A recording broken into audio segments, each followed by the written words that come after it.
sempre a punt de realitzar-se i sempre a punt de desaparèixer.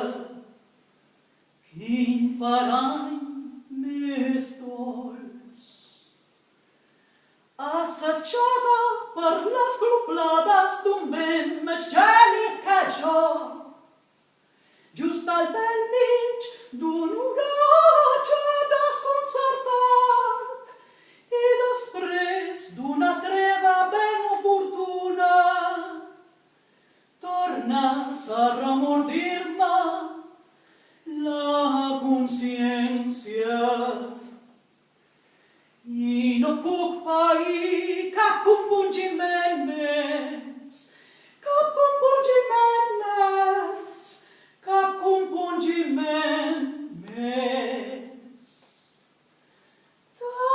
Taig aquí, doncs, i innocent de mi, em pensava que fer de boixí em resultaria més plaent, més plaent, i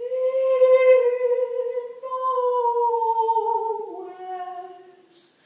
Matar un amor és tan dolorós com que l'escorxa una viva. Assetjada per les gloplades d'un vent més gèlid que jo, just al bell mig d'un oratge